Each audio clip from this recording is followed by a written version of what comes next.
And how has it played out since you entered into the congressional race? How have you brought the issue of Palestinian freedom into the campaign? And I'm curious how it's been used by others who are running against you.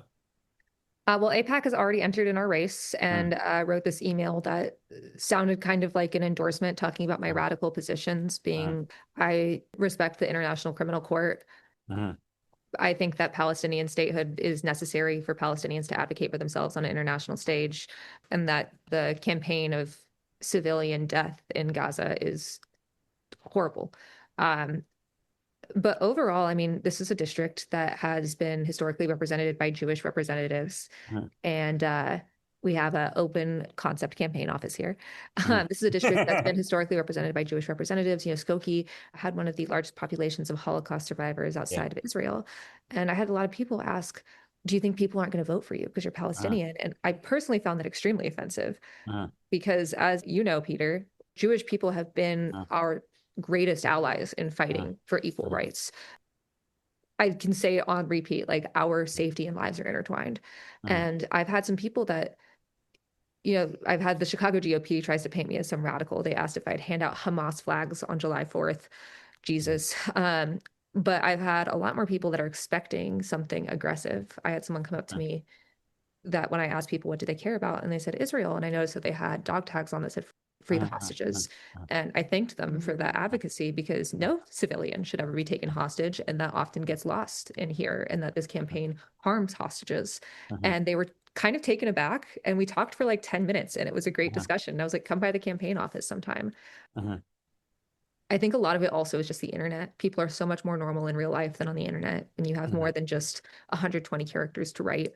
When you are not being manipulated by algorithms, you can approach each other at a really fundamentally human level. There's a kind of debate you hear among pundits sometimes about whether it is that Americans actually care about the question of Gaza and of Palestinian human rights more generally. I'm just curious, does it come up? What tends to be the reaction when you do talk about it? What's your sense from your race? I mean, it comes up a lot. People want to Uh-huh, bring it up a lot, which understandably, first off, it's one of the biggest humanitarian crises of our time. uh-huh, uh-huh, Second, I'm Palestinian. Like I have a keffiyeh that's hanging in the back of a lot of my videos, which by the uh-huh, way, I recommend everyone to get one. It's super uh-huh, comfy. It's the most uh-huh, utilitarian piece of clothing you can have. It's a picnic blanket. It's a shawl. It's if the sun's on your head, it's great. But it comes up a lot. And I try to make sure that this race isn't just about that because while it's uh-huh, extremely important and our federal leaders uh-huh, have a huge amount of sway in what we are doing there. uh-huh, This is also about representing the district as a whole. You know, SNAP uh-huh, benefits are being cut tomorrow at the time we're recording this. I want to make sure that people can afford housing, groceries, and healthcare with money left over to save and spend. But yeah, I mean, it comes up, and I have been remarkably like consistent on this issue, which I also think surprises people. uh-huh, People will like pull up receipts and be like, hey, do you still believe this? And I'm like, yes, I do. And it's like something that's not controversial at all. I think there are like multiple points of view why this has been so important in American political uh-huh, discussion. First off, the humanitarian aspect.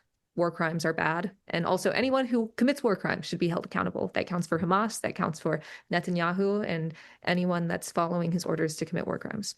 uh-huh, There's also the aspect of our tax dollars are being uh-huh, used to fund this. uh-huh, And a lot of Americans can't afford basic necessities. And so, why is our money being used to bomb children instead of educating our children? Why is our money being used to terrorize civilian populations when we could instead put that towards healthcare? It doesn't make sense to a lot of people, and I understand why. And then finally, there's this idea that what your government is willing to do to others, it will do to you. And uh-huh. we are already seeing this. We're seeing some of the same tactics and technology that's been used against civilians in Gaza being used by ICE against Americans right here in the borders of the United States of America. And I think all three of those are valid criticisms. And some people care about all three. Some people care about one. Some people care about two. But that's why it's been such a touch point. It's not some virtue signaling thing. Sometimes it's just the moral aspect. But I say this about a lot of populations, a lot of vulnerable populations. If you can't care about their basic humanity, just know that whatever the government will do to them, they will do to you. Speaking of which, you've been involved in protesting against what ICE and the National Guard are doing in Chicago. For those of us who are not in that area. Can you just describe what the impact has been like in the Chicago area? ICE has been enacting a terror campaign here, and this is not surprising. Chicago is the right's favorite boogeyman, since the late 19th century, where it was the Mhm. center of the American labor movement. Masked men are in our streets abducting people from their homes, from their businesses, from the sidewalk. They have been repelling from Black Hawk helicopters to zip tie naked children in the middle of the night and throw them in a van. I've been protesting a lot at the Broadview Processing Center, which is where ICE headquarters its operations in the Chicago area. A lot of people saw a video of an ICE agent throwing me onto the ground, and it went kind of viral. And that's actually the third time that's happened.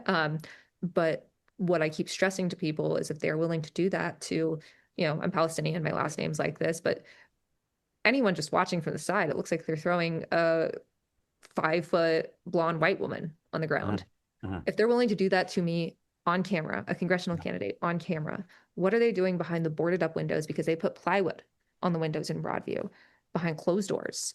And what we know from the people who have spoken out, despite fearing for their own and their family's safety, is people sleeping on concrete, grandmothers and pregnant women. They're not given beds, dozens of men in a single cell, being denied access to hygienic facilities, not being given hot meals. Lately, we have heard of people going into cardiac arrest, being carried out on stretchers, being denied water, being forced to work with a fake translator, so they'll sign their own deportation notices.